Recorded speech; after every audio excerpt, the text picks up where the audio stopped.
Assalamualaikum warahmatullahi wabarakatuh.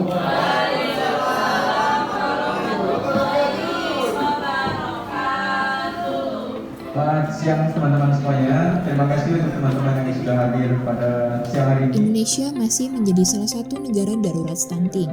Bahkan saat ini diketahui prevalensi stunting di Indonesia tahun 2021 menyentuh angka 24,4%. Keadaan tersebut tentunya sangat memprihatinkan, mengingat masa depan Indonesia berada di tangan putri-putri bangsa. Dapat stunting tidak pernah bercanda. Konon katanya bisa menimbulkan kerugian hingga 3 triliun per tahun di masa yang akan datang. Mentor udah siap, mentor diskusi. Ada Siti Aminah kan, tim perlapnya minta ada Iqbal, ada Restu sama ada. Mahasiswa sebagai pembawa perubahan bangsa turut berpartisipasi dalam percepatan penurunan stunting. Salah satunya adalah dengan cara mengadakan pelatihan kader posko stunting. Untuk kades masih belum ada jawaban, boleh dikonfirmasi. Untuk UKK ada 4 orang yang datang. Sabtu 23 April 2022, mahasiswa profesi Nurse Untan Angkatan 9 melaksanakan kegiatan pembinaan calon kader posko stunting di Desa Punggur Kecil. Nah, kegiatan ini merupakan rangkaian kegiatan keempat stase keperawatan komunitas dan keluarga profesi Nurse Untan tahun 2021-2022. Kegiatan pembinaan ini bekerja sama dengan BKKBN Provinsi Kalimantan Barat, Puskesmas Punggur, dan Desa Punggur Kecil. Nah, siapa saja sih calon kader posko stunting kita?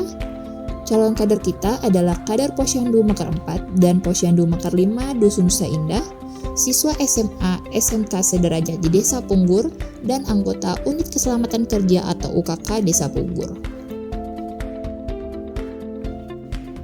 Kegiatan ini bertujuan untuk memberikan informasi tentang stunting yang ada di Desa Punggur Kecil. Diharapkan setelah pembinaan dan pengenalan seputar stunting, para calon kader dapat berperan aktif di lingkungannya dalam menurunkan angka stunting yang ada di Desa Punggur Kecil.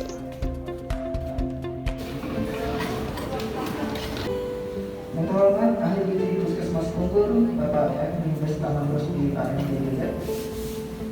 Yang terhormat Kepala Desa Punggur Kecil, Bapak Muslimat S. Sosmokasti, atau yang mewakili. Koordinator Stase Keperawatan Komunitas dan Keluarga beserta tim dosen pembimbing yang saat ini dipimpin oleh Bapak Muhammad Ali M.Tom. Yang terhormat kader Posyandu Mekar 4. Yang terhormat juga Bapak Hefni selaku ahli gizi dari Puskesmas Punggur Kecil, selaku perwakilan dari jurusan keperawatan yang saat ini diwakili oleh Pak Ali, serta stunting atau posting.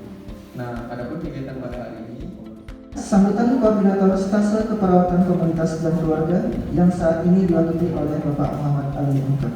Pada Bapak Muhammad Ali, dipersilakan.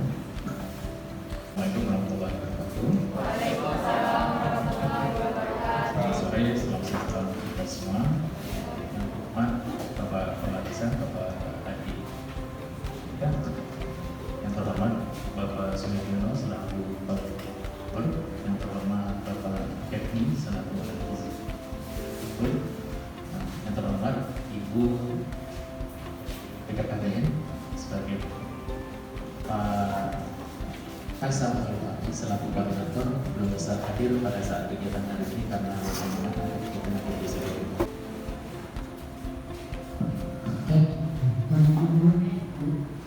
Bismillahirrahmanirrahim. Assalamualaikum warahmatullahi wabarakatuh.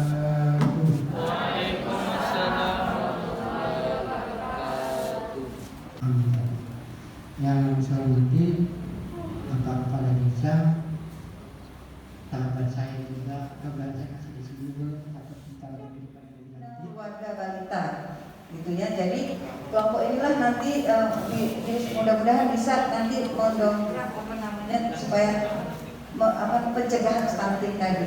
Ibu-ibunya diharapkan ikut tadi di dalam bina keluarga balita. Saya rasa itu yang saya dapat sampaikan. Terima kasih. Cegah stunting itu penting, ya. Kita lebih baik mencegah daripada nanti kalau sudah stunting, ya.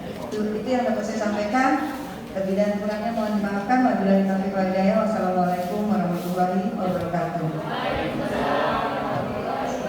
Terima kasih Ibu Dr. Anwar Mustafi atas penyampaian materinya. Selanjutnya penyampaian materi oleh ahli gizi Puskesmas Punggur kepada Bapak Yakni Bestama Rusdi AMDBZ.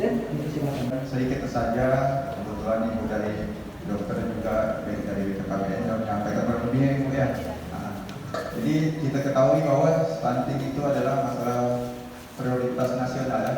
Dia di Indonesia terbagi menjadi 5. Yang pertama itu stunting, yang kedua AKI-AKB, yang kedua TBC, yang keempat imunisasi, dan yang kelima penyakit tidak menular. Kita ketahui bahwa stunting ini adalah menurut WHO bahwa dikatakan di suatu negara dikatakan stunting itu rendah kalau misalnya stunting itu di bawah 30% ya. Ibu Bapak. Terima kasih telah menyisihkan waktunya untuk bergabung bersama kami di dalam diskusi sore ini. Seperti yang kita ketahui, hari ini kami dari Profesi Nurse Unpad mengadakan pelatihan kader posko stunting. Jadi sebelum kita mulai, kata orang tak kenal maka tak sayang.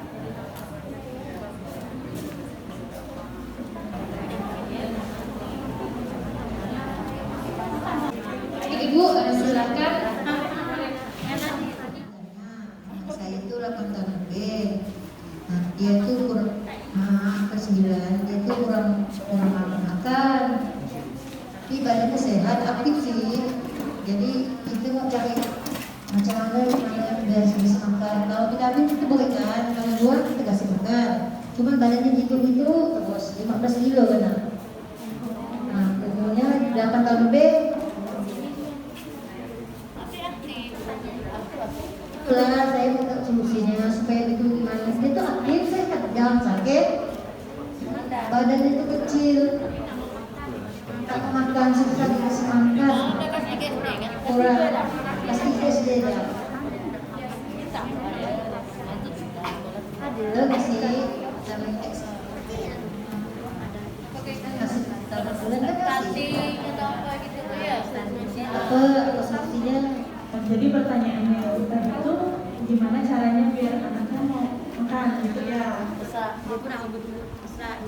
Biar dia bisa tumbuh besar. Ini kita mau diskusi, jadi semua orang bisa menyerahkan pendapatnya. Kemudian kalau ada yang mau nyangga, silakan menyangga. Dia susah makan, ya kan? Lalu badannya kecil, tapi dia aktif, pintar pula, bisa ngaji. Sekarang kelas 3. Berat badannya? 16 kilo.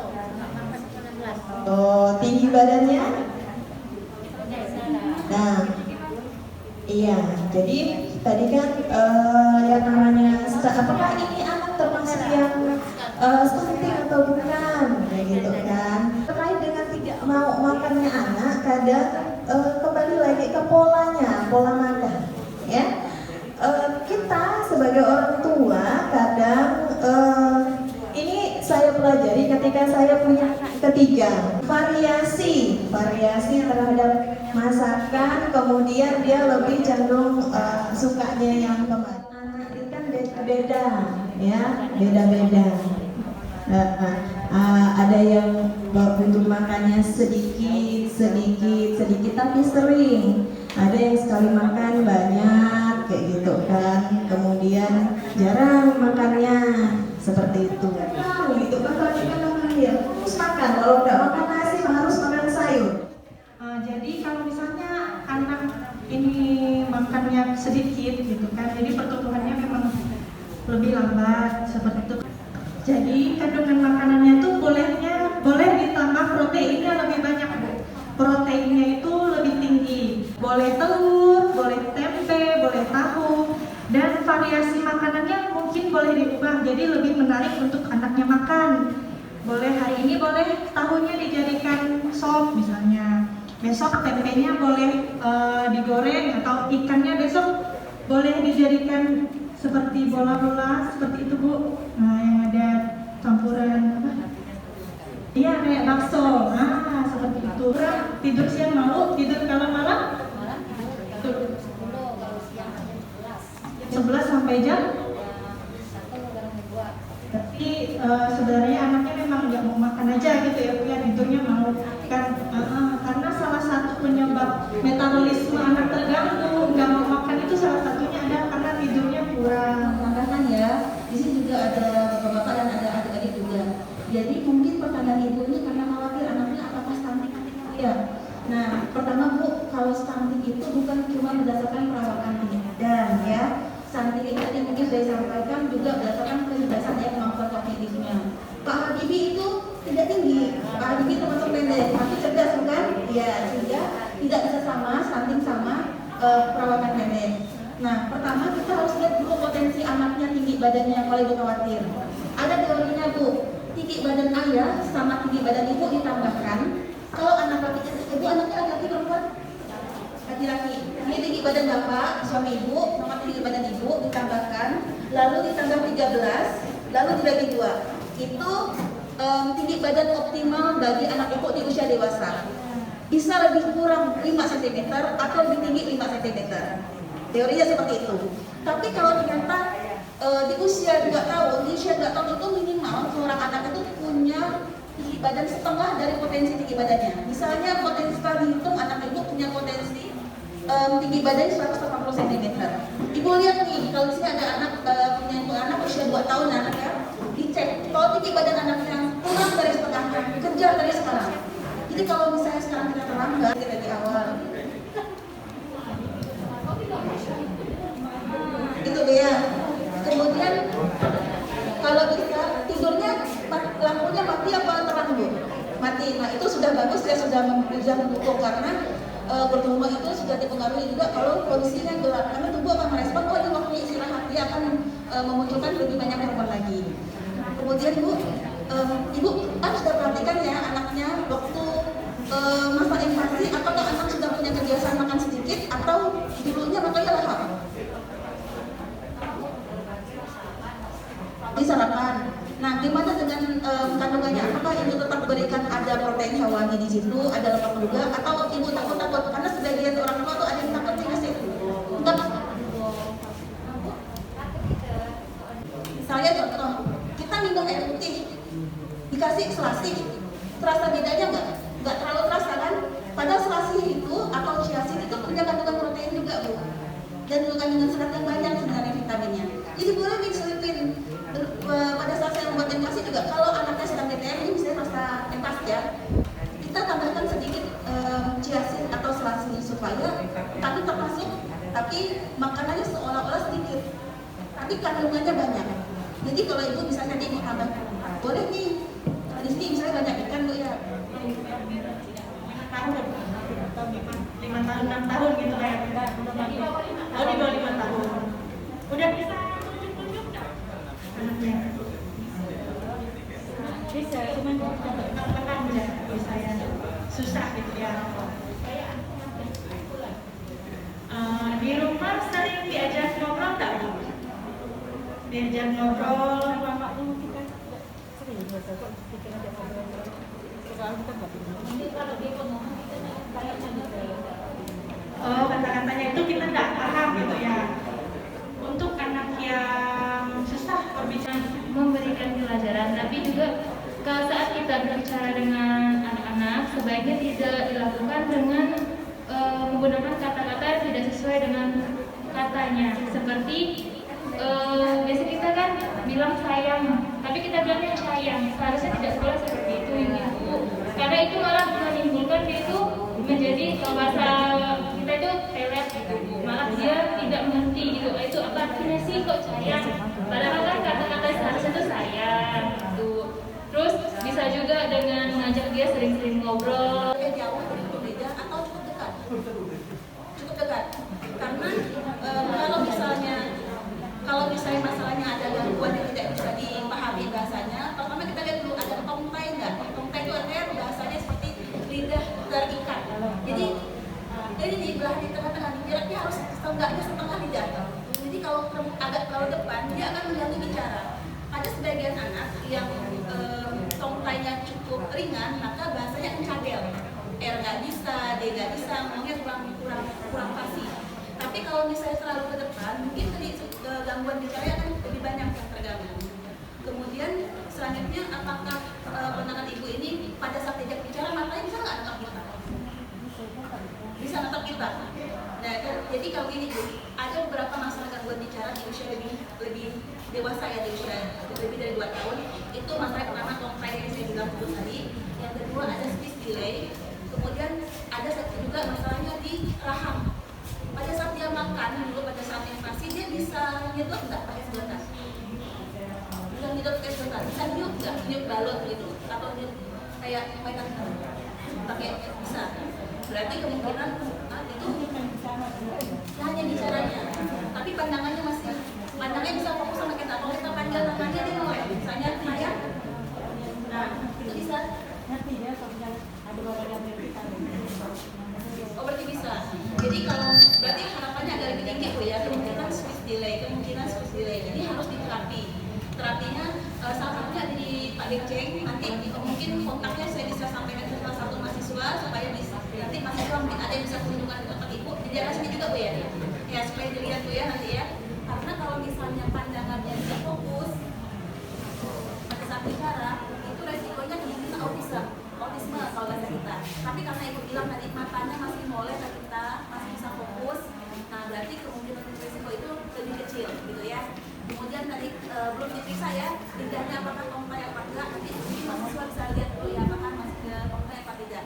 Nanti kalau misalnya harus terapi, nanti kita kasihkan kontaknya terapinya siapa jauh.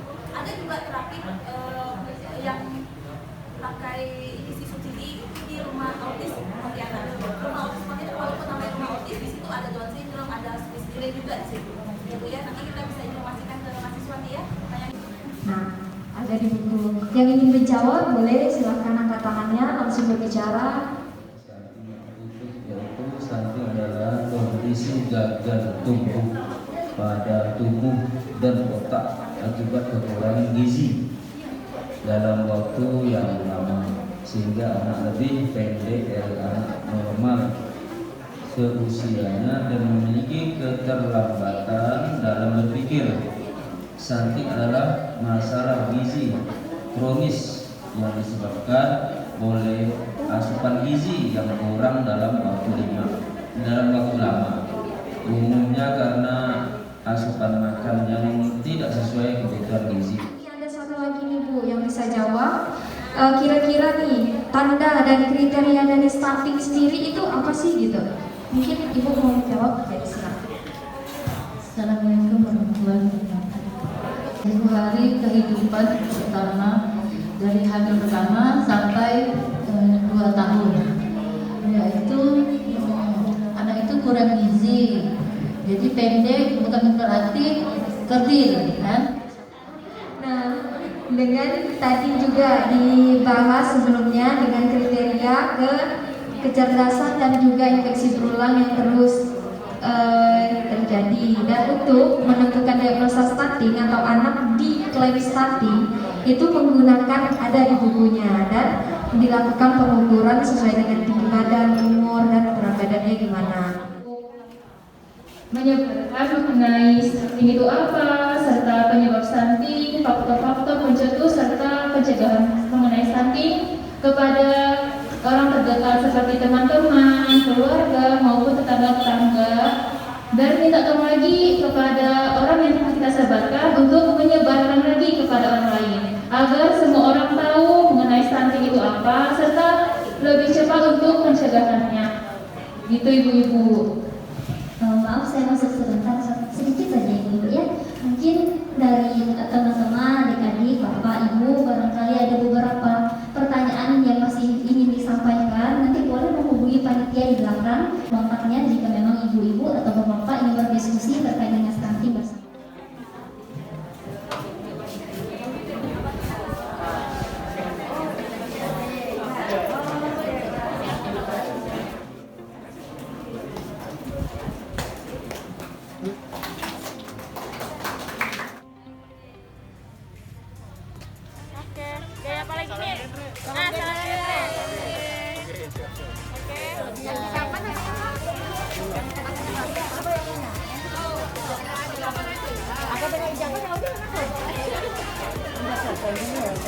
Nah,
Itu belajar ya, kayak siapa namanya?